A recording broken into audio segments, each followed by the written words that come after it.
देखिए मुस्तफा भाई, यहाँ पर नोड 1 जो है वो रीस्टार्ट हो चुका है, और आप इधर भी देख सकते हैं सेम उसी तरह डोमेन नेम शो हो रहा है आपको, जिस तरह डीसी मशीन पर शो हो रहा है।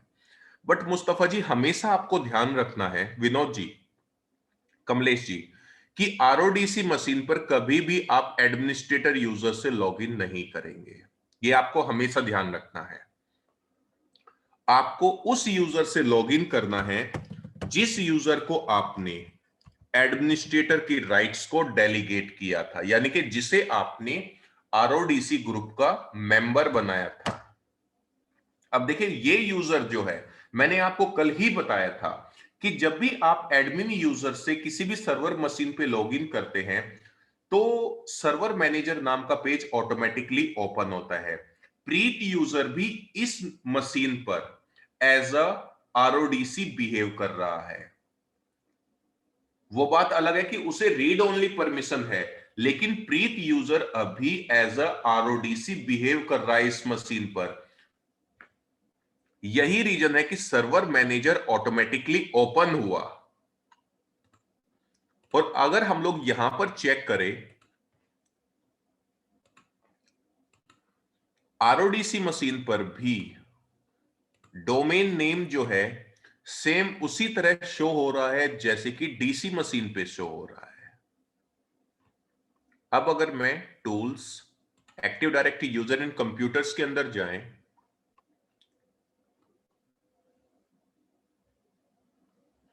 अब जरा ये वेरीफाई करते हैं क्या डीसी ने अपने सभी ऑब्जेक्ट की इंफॉर्मेशन को आरओडीसी के साथ रेप्लिकेट किया या नहीं किया। आप देख सकते हो इधर। लेकिन अगर यहां पर आरओडीसी कोई भी एडिटिंग मॉडिफिकेशन करना चाहता है या कोई भी नया ऑब्जेक्ट क्रिएट करना चाहता है तो उसे कहीं पर भी न्यू का ऑप्शन नहीं मिलेगा, या अगर वो एग्जिस्टिंग ऑब्जेक्ट को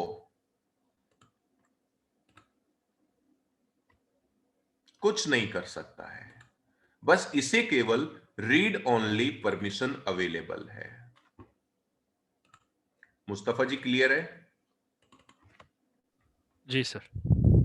तो ये था भाई हमारा आरओडीसी।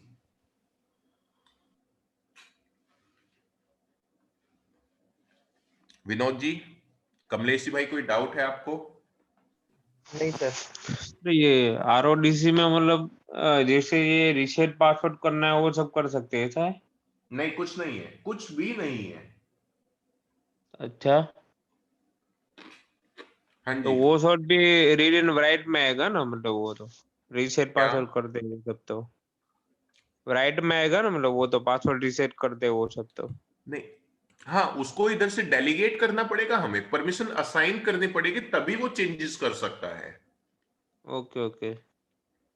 हाँ, उसके लिए मैंने आपको ओयू बताया था। अगर आप हाँ प्रीत यूजर को कोई राइट्स प्रोवाइड करना चाहते हैं, परमिशन प्रोवाइड करना चाहते हैं कि भाई हो ओके। सकता है कि ये पासवर्ड रीसेट कर सके ऑब्जेक्ट्स के, हम्म।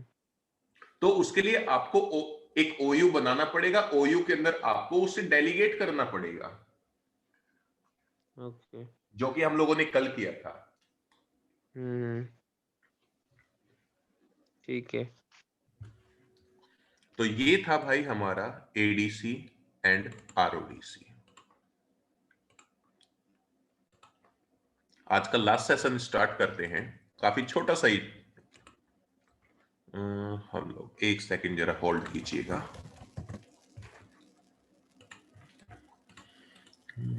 कौन सा है? IFM install from media. IFM, ठीक है।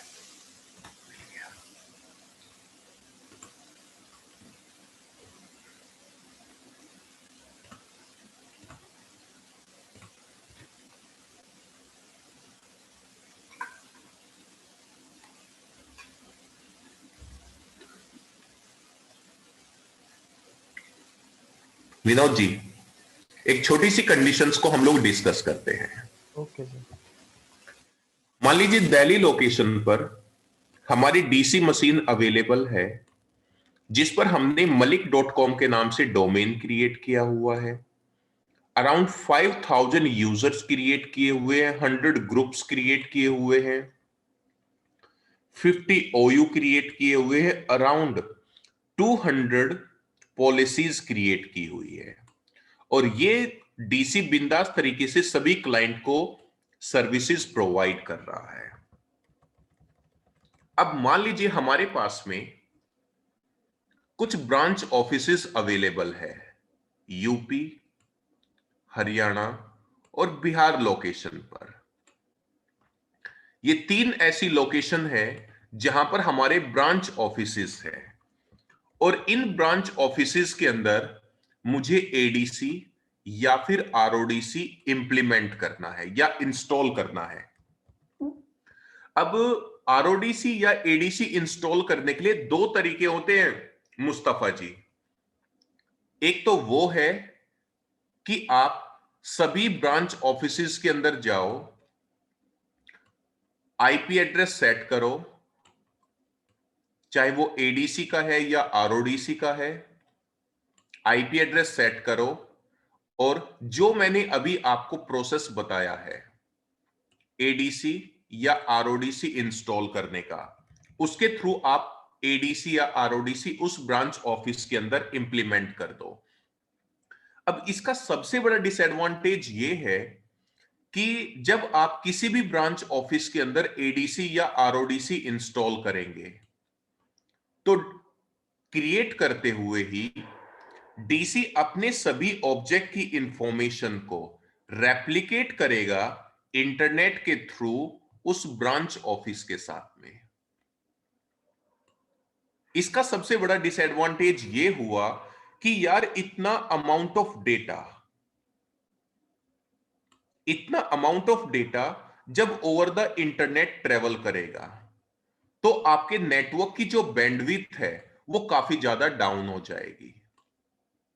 के साथ साथ जब इतना ज्यादा traffic over the internet travel कर रहा है और आपकी ऑफिशियल इंफॉर्मेशन, आपकी personal information over the internet travel कर रही है, तो हो सकता है कोई भी हैकर और अटैकर इसको एक्सेस करके इसका मिसयूज कर ले।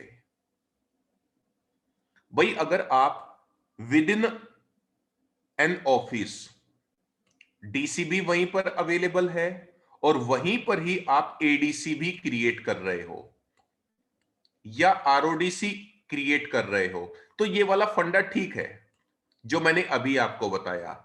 लेकिन यार अगर आप किसी ऑल्टरनेट लोकेशन पर एडीसी या आरओडीसी इंस्टॉल कर रहे हो तो वहां पर काफी बड़ा इश्यू आ जाएगा।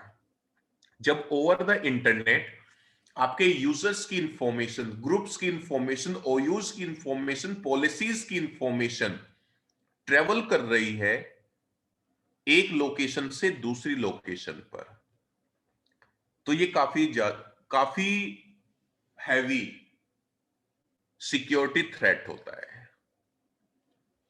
तो इस प्रॉब्लम को सॉर्ट आउट करने के लिए सर्वर 2012 के अंदर पहली बार इंट्रोड्यूस किया गया आईएफएम।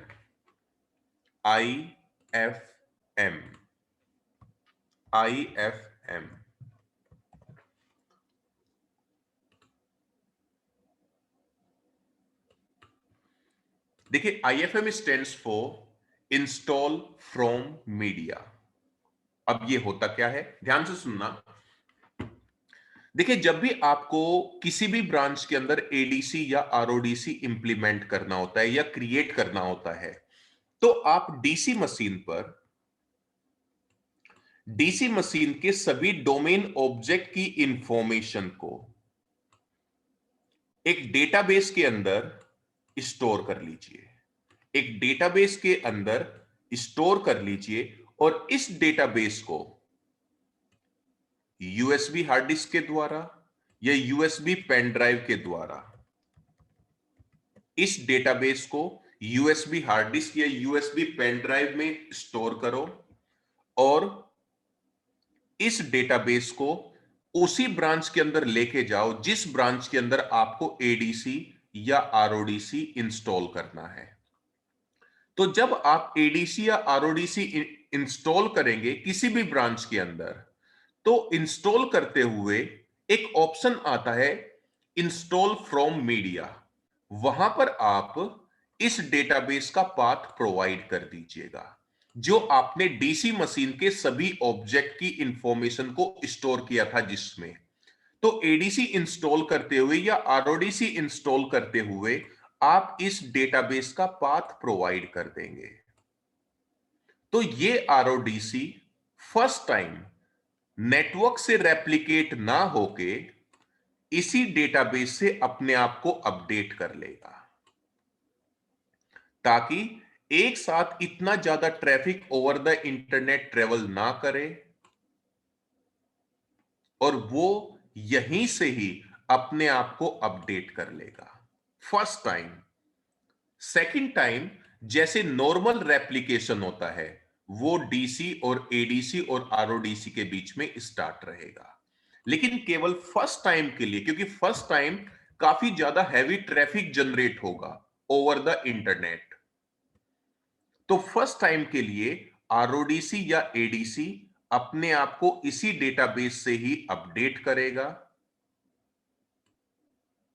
डोमेन की सभी ऑब्जेक्ट की इंफॉर्मेशन के साथ। सेकंड टाइम वो अपने आप को यहीं से ही फिर जब भी कुछ भी चेंजेस होंगे तब एक दूसरे के साथ में रेप्लिकेट हो जाएंगे। That is install from media, जिसको पहली बार इंट्रोड्यूस किया गया था माइक्रोसॉफ्ट के द्वारा 2012 के अंदर। चाहे वो 2012 है, 16 है या 19 है, सभी में ही सेम तरीके से डेटाबेस क्रिएट किया जाता है या आईएफएम यूज किया जाता है। अब बात आती है कि ये जो डेटाबेस जो क्रिएट किया जाता है आईएफएम की हेल्प से, ये केवल कमांड के द्वारा क्रिएट किया जा सकता है, कमांड के द्वारा। यानी कि डीसी मशीन पर जो भी आप डोमेन ऑब्जेक्ट की इंफॉर्मेशन को डेटाबेस के अंदर स्टोर करोगे, इस डेटाबेस को केवल कमांड के द्वारा जनरेट किया जा सकता है। कभी भी आप इस डेटाबेस को ग्राफिकली क्रिएट नहीं कर सकते। यह चीज आपको हमेशा ध्यान रखनी है। अब इस डेटाबेस को क्रिएट होने में कम से भी कम आपके 30 टू 40 मिनट्स का टाइम लगता ही लगता है भाई। ये चीज आप हमेशा ध्यान रखिएगा, 30 टू 40 मिनट्स का टाइम लगेगा ही लगेगा। तो देखिए मेरे पास इतना अभी टाइम नहीं है कि मैं अभी इस डेटाबेस को क्रिएट करने के लिए 30 टू 40 मिनट्स का टाइम आपके साथ में स्पेंड करूं।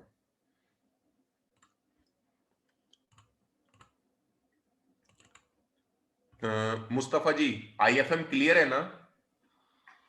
हाँ, थोड़ा क्लियर है। I think sir I have to go बिल्कुल बैक। बिल्कुल। हाँ हाँ, जब हम लोग इसको प्रैक्टिकली परफॉर्म करेंगे ना कि भाई ये डेटाबेस क्रिएट हुआ, फिर क्लाइंट किसी भी नोड 1 पे जाकर हमने इस डेटाबेस का पाथ दिया, तो आपको एक ज्यादा कॉन्सेप्ट क्लियर होगा।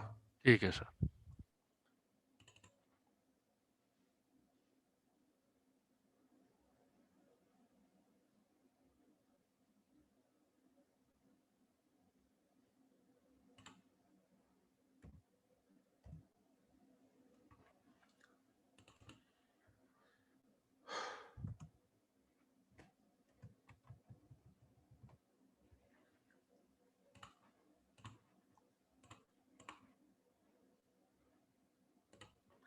जरा मैं अभी आपके साथ में एक रिकॉर्डेड सेशन यूज कर रहा हूं। हेलो दोस्तों, मेरा नाम विशेष मलिक है।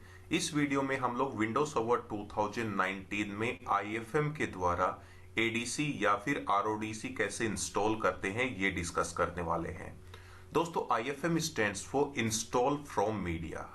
अब आईएफएम हम लोग यूज किस पर्पस के लिए करते हैं वो हम लोग एक पिक्चर की हेल्प से डिस्कस करते हैं। देखिए दोस्तों, एक छोटा सा सिनेरियो है हमारे सामने। दिल्ली लोकेशन पर हमने एक डीसी मशीन क्रिएट की हुई है जिस पर हमने malik.com के नाम से डोमेन क्रिएट किया हुआ है और इस डोमेन के अंदर हमने यूजर, ग्रुप, ओयू और बहुत सारे जीपीओज क्रिएट किए हुए हैं। अब दोस्तों ये हमारे पास किसी अनदर लोकेशन पर कुछ मशीन है और ये सभी मशीन जो है इंटरनेट की हेल्प से डीसी मशीन से कनेक्ट है। अब मैं इन सभी मशीन पर एडीसी और आरओडीसी इंस्टॉल करना चाहता हूं। दोस्तों एडीसी और आरओडीसी हम लोग क्यों क्रिएट करते हैं, कैसे क्रिएट करते हैं, इससे रिलेटेड मैं आपको वीडियो ऑलरेडी प्रोवाइड कर चुका हूं अपने यूट्यूब चैनल पर, तो इससे रिलेटेड आप वीडियो यूट्यूब चैनल से देख सकते हैं। अब तो हम लोग वापस अपने टॉपिक पर ही आते हैं। तो ये सभी मशीन वर्ल्ड के किसी भी अनदर लोकेशन पर है जो कि इंटरनेट की हेल्प से दिल्ली लोकेशन पर रखी हुए डीसी मशीन से कनेक्ट है। अब इस डीसी मशीन की हेल्प से मैं इन सभी मशीन पर एडीसी और आरओडीसी इंस्टॉल करना चाहता हूं। अब देखिए दोस्तों, हम लोग सभी जानते हैं कि डीसी मशीन के द्वारा जब भी आप किसी भी लोकेशन पर एडीसी और आरओडीसी इंस्टॉल करेंगे तो डीसी मशीन पर जितना भी ऑब्जेक्ट है, चाहे वो यूजर है, ग्रुप है, ओयू है या फिर जीपीओ है, ये डीसी मशीन अपने सभी ऑब्जेक्ट की इंफॉर्मेशन को एडीसी और आरओडीसी के साथ रेप्लिकेट करेगा।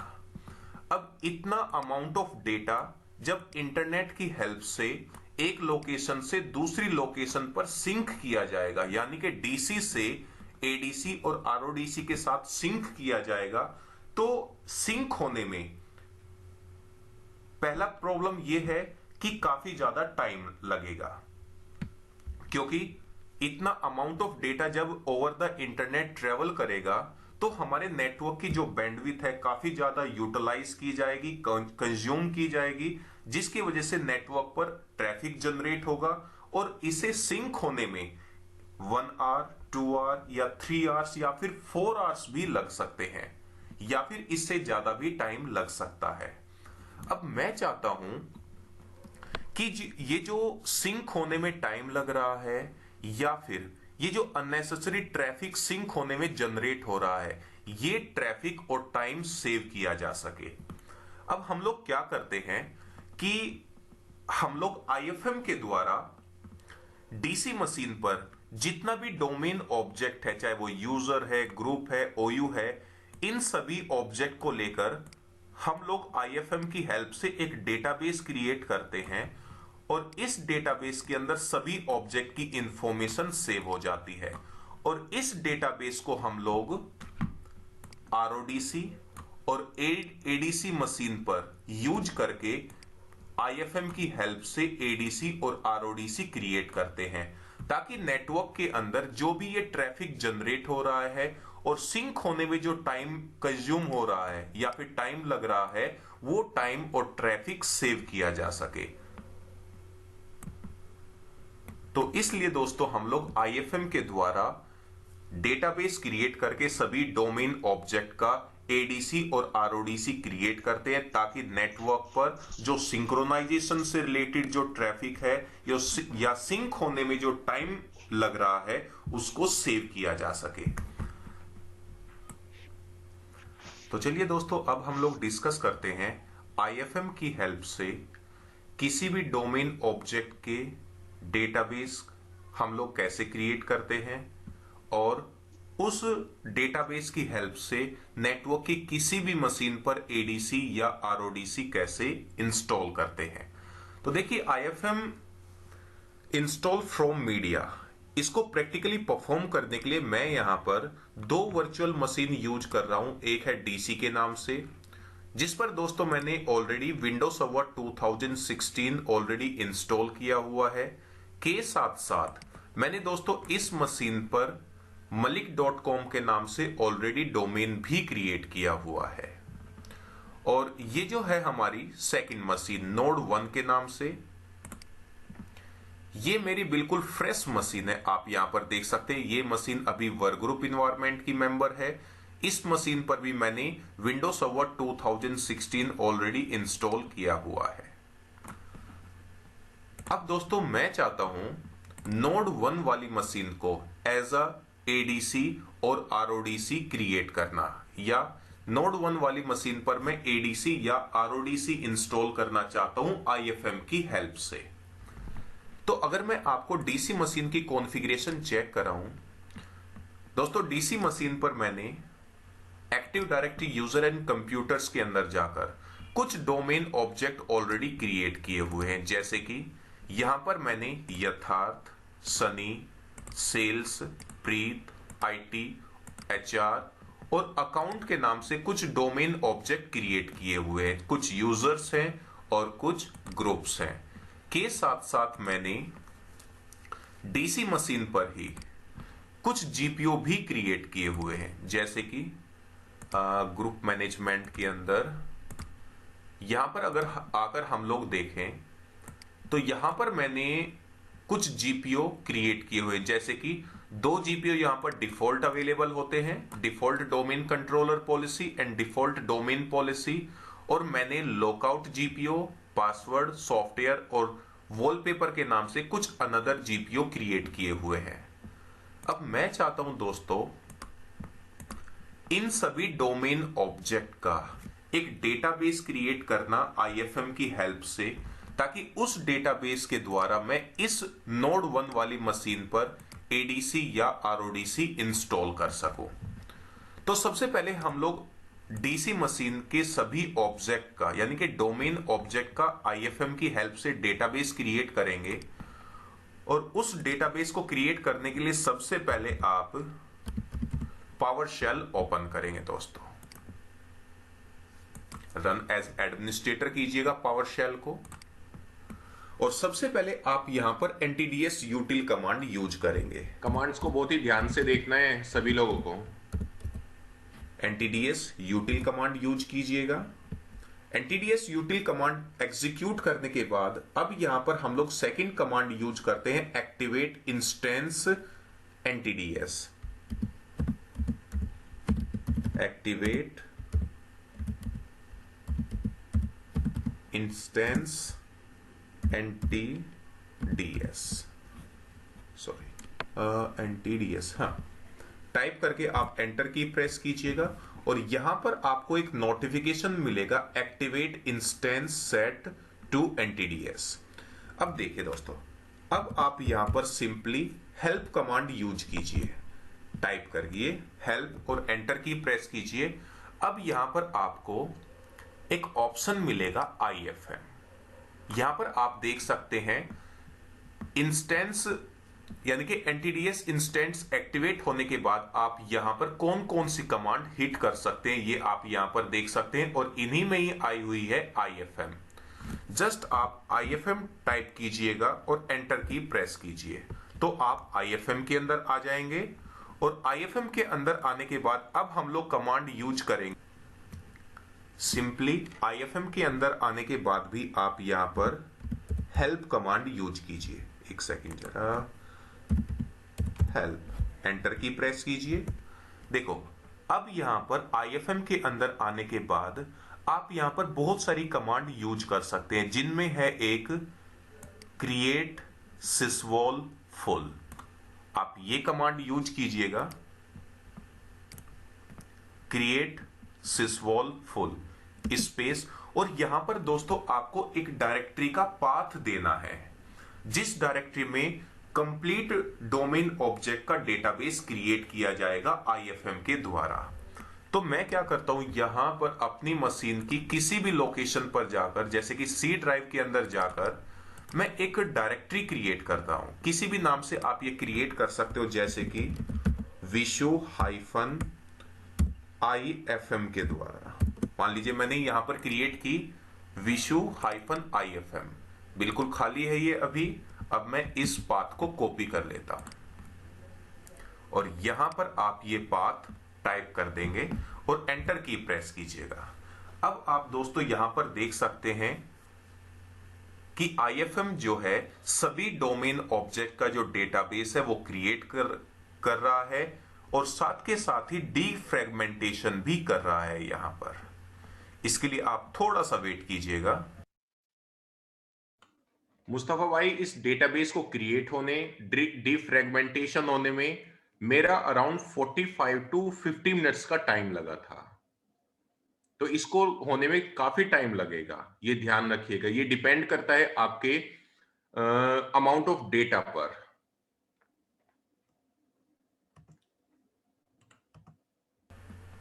आपके सामने आप देख सकते हैं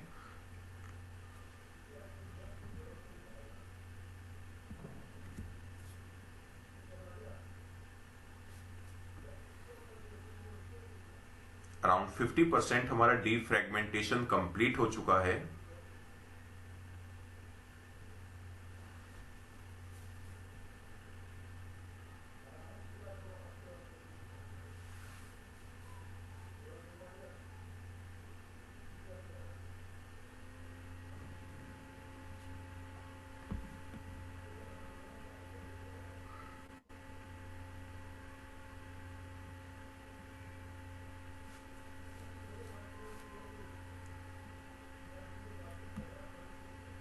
ये देखिए दोस्तों, यहां पर आपके सामने एक नोटिफिकेशन आया, IFM मीडिया क्रिएटेड सक्सेसफुली, और उस डायरेक्टरी का पाथ आया हुआ है जहां पर IFM ने सभी डोमेन ऑब्जेक्ट का डेटाबेस क्रिएट किया है, जिसका हमने अभी पाथ प्रोवाइड किया था। तो जस्ट हम लोग इसमें 2 से 3 कमांड यूज करते हैं। सबसे पहली कमांड होती है दोस्तों NTDS util। Second command use करते हैं activate instance NTDS।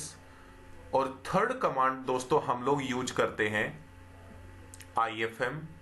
Fourth command होती है क्रिएट sysvol full और डायरेक्टरी का पाथ। तो दोस्तों ये काउंट करके केवल 4 कमांड यूज की जाती है IFM के द्वारा सभी डोमेन ऑब्जेक्ट का डेटाबेस क्रिएट करने के लिए। अब अगर मैं आपको उस एक सेकंड जरा, सॉरी, डायरेक्टरी का पाथ अगर आपको दिखाऊं जिसमें मैंने IFM की हेल्प से अभी डेटाबेस क्रिएट किया है, सी ड्राइव के अंदर विशु IFM, ये देखिए दोस्तों, यहां पर केवल आपको 3 फोल्डर दिखाई देंगे। एक्टिव डायरेक्टरी के नाम से है, जिसमें एक्टिव डायरेक्टरी का डेटाबेस जो कि होता है ntds.dit। इसमें एक्टिव डायरेक्टरी का कंप्लीट डेटाबेस है। रजिस्ट्री से रिलेटेड जो डेटाबेस है वो रजिस्ट्री डायरेक्टरी के अंदर है। और sysvol डायरेक्टरी के अंदर दोस्तों हमारी ग्रुप पॉलिसी के अंदर जितने भी हमने GPO क्रिएट किए हुए हैं उनका डेटाबेस इस sysvol नाम की डायरेक्टरी के अंदर अवेलेबल है। चाहे तो आप यहां पर पॉलिसीज को ओपन करके यहां पर टोटल देख सकते हैं, टोटल 6 सब डायरेक्टरीज अवेलेबल है। यानी कि इन 6 डायरेक्टरी के अंदर 6 GPO का डेटाबेस अवेलेबल है। यहां पर हमेशा ध्यान रखना, उतनी ही डेटाबेस उतनी ही डायरेक्टरीज मिलेगी जितनी आपने अपने डोमेन इन्वायरमेंट के अंदर GPO क्रिएट किए हुए हैं। और मैंने आपको कुछ देर पहले आपको दिखाया भी था कि हमने अपने डोमेन के अंदर 6 GPO क्रिएट किए हुए। चाहे तो आपको मैं दोबारा से शो करा देता हूं। यहां पर डोमेन्स में जाइएगा, डोमेन नेम और ग्रुप पॉलिसी ऑब्जेक्ट, और यहां पर आप टोटल 6 GPO देख सकते हैं जिनका sysvol नाम की डायरेक्टरी के अंदर हमने IFM की हेल्प से डेटाबेस क्रिएट किया है। अब दोस्तों हम लोग डिस्कस करते हैं इस डेटाबेस की हेल्प से हम लोग नेटवर्क की किसी भी मशीन पर ADC या फिर RODC कैसे क्रिएट कर सकते हैं।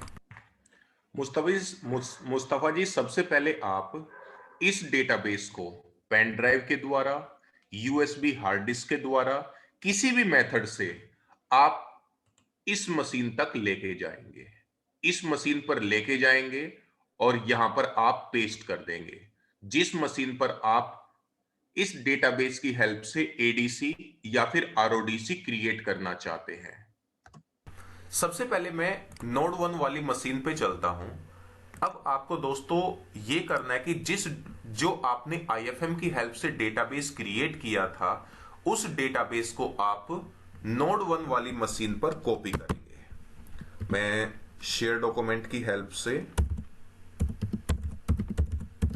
एक्सेस कर लेता हूं जरा C डॉलर, क्योंकि C drive by default shared होती है, तो मैं इस फोल्डर को यहां से कॉपी कर लेता हूं। ये वही फोल्डर है जिसमें मैंने IFM की हेल्प से सभी डोमेन ऑब्जेक्ट का डेटाबेस क्रिएट किया था, और मैं इस नोड 1 वाली मशीन पर उसको किसी भी लोकेशन पर पेस्ट कर देता हूं। चलिए जरा, अब ये देख सकते हैं नोड 1 बिल्कुल फ्रेश मशीन है। जस्ट इस मशीन को मैं ADC या RODC यूज करना चाहता हूं IFM की हेल्प से। Add roles and features, next next next. Roles tab में आकर ADC या RODC इंस्टॉल करने के लिए हम लोग active directory domain services role install करते हैं। ऐड फीचर पे क्लिक कीजिएगा, नेक्स्ट, रीस्टार्ट पे चेक मार्क कीजिएगा, यस, इंस्टॉल। अब यहां पर active directory domain services role install हमें होने में दोस्तों थोड़ा सा टाइम लगेगा, तब तक मैं अपनी वीडियो पॉज कर रहा हूं, और जैसे ये इंस्टॉलेशन कंप्लीट होगी हम लोग अगेन IFM के द्वारा किसी भी मशीन पर ADC या RODC कैसे इंस्टॉल करते हैं ये कंटिन्यू रखेंगे। देखिए यहां पर active directory domain services role install हो गया। अब हम लोग प्रमोट दिस सर्वर पर क्लिक करते हैं, और दोस्तों हम लोग ADC या RODC इंस्टॉल करने के लिए add a domain controller to an existing domain पे चेक मार्क करेंगे, और यहां से हम लोग अपने DC यूजर नेम @.com, यानी कि जो malik.com का एडमिनिस्ट्रेटर है उसका user name @domain name define करेंगे, और पासवर्ड। ओके पर क्लिक कीजिएगा। अब ये यूजर नेम पासवर्ड वेरीफाई होने जाएगा DC मशीन पर। DC मशीन ने अगर यूजर नेम पासवर्ड वेरीफाई कर दिया तो डोमेन नेम यहां पर डिस्प्ले हो जाएगा। सिलेक्ट करके ओके कीजिएगा, नेक्स्ट। दोस्तों यहां तक सेम वही प्रोसेस है जो हम लोग जनरली ADC या फिर RODC क्रिएट करने के लिए यूज करते हैं, और यहां पर हम लोग DSRM पासवर्ड डिफाइन करेंगे, directory services restore mode password. Next पर क्लिक कीजिएगा, अगेन नेक्स्ट पर क्लिक कीजिए। अब देखिए दोस्तों यहां पर आया हुआ है option specify install from media option. Mustafa ji, हम लोग यहां से उस डायरेक्टरी का पाथ प्रोवाइड करेंगे जो आपने अभी कमांड के थ्रू क्रिएट की थी सभी डोमेन ऑब्जेक्ट्स के लिए। ये वो ऑप्शन है दोस्तों जिसके द्वारा आप इस मशीन पर IFM की हेल्प से ADC या RODC इंस्टॉल कर सकते हो। देखिए दोस्तों, नॉर्मली हम लोग क्या करते हैं, रेप्लिकेट फ्रॉम, यहां से हम लोग DC मशीन को सिलेक्ट करते हैं और नेक्स्ट पर क्लिक कर देंगे। नेक्स्ट पर क्लिक करते ही इस मशीन पर ADC इंस्टॉल हो जाएगा या RODC इंस्टॉल हो जाएगा, जो भी हम लोग कर रहे हैं। लेकिन DC मशीन इंटरनेट की हेल्प से या नेटवर्क की हेल्प से इस ADC या RODC मशीन को कंप्लीट अपना डेटा रेप्लिकेट कराएगा। अब रेप्लिकेट कराने में काफी टाइम लगेगा या फिर नेटवर्क पर काफी ज्यादा ट्रैफिक जनरेट होगा, तो उस टाइम और अननेसेसरी ट्रैफिक से बचने के लिए हम लोग यूज करते हैं इंस्टॉल फ्रॉम मीडिया।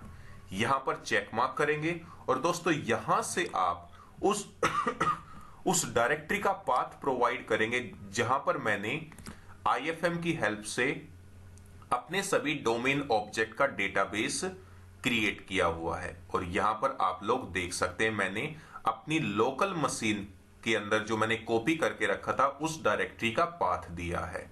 और आप यहां पर रेप्लिकेट फ्रॉम यानी कि इंस्टॉल होने के बाद, ADC या RODC इंस्टॉल होने के बाद ये प्रॉपर वे में time to time DC, ADC या RODC आपस में रेप्लिकेट करते रहें। नेक्स्ट पर क्लिक कीजिएगा। बाकी सब कुछ सभी वही ऑप्शन NTDS और Sysvol database path. Next, review your selection. Next, यहां से प्रीरिक्विजिट्स चेक हो रही है। थोड़ा सा वेट कीजिएगा इसके लिए भी। देखिए प्री रिक्विजिट्स जो है वो सक्सेसफुली कंप्लीट हो चुकी है और इंस्टॉल पर क्लिक कर दीजिए। अब दोस्तों, अब एडीसी या आरओडीसी जो भी आप इस नोड 1 वाली मशीन पर इंस्टॉल कर रहे हो, ये इंस्टॉल होते हुए जितना भी डोमेन ऑब्जेक्ट का जो डेटाबेस है, ये नेटवर्क के द्वारा रेप्लिकेट ना करके ये आईएफएम के द्वारा जनरेट की गई उस डायरेक्टरी से कॉपी करके अपने आप को अपडेट कर लेगा। और इसके बाद जो भी एडीसी मशीन पर यानी कि नोड 1 पर या डीसी मशीन पर जो भी चेंजेस होंगे, जो भी नए ऑब्जेक्ट क्रिएट किए जाएंगे, वो टाइम टू टाइम एक दूसरे के साथ रेप्लिकेट करते रहेंगे। मुस्तफा जी, कोई जी, डाउट सर। है भाई? कोई डाउट है? नहीं, hopefully it should be alright, sir. देखना पड़ेगा वापस ये वीडियो। विनोद जी? जी सर। ठीक है। कमलेश जी? नहीं सर, डाउट तो नहीं है अभी। ठीक है भाई, आज का सेशन हम लोग यहीं पर स्टॉप करते हैं, क्योंकि मुस्तफा जी इधर इंडिया में कंप्लीट मिडनाइट को भी क्रॉस कर चुके हैं हम लोग। अच्छा, ठीक है। हाँ, तो अभी हम लोग यहीं पर स्टॉप करते हैं, बाकी हम लोग सेशन कल स्टार्ट करेंगे। Okay sir. Okay, good night everyone. Thank you. Good night everyone.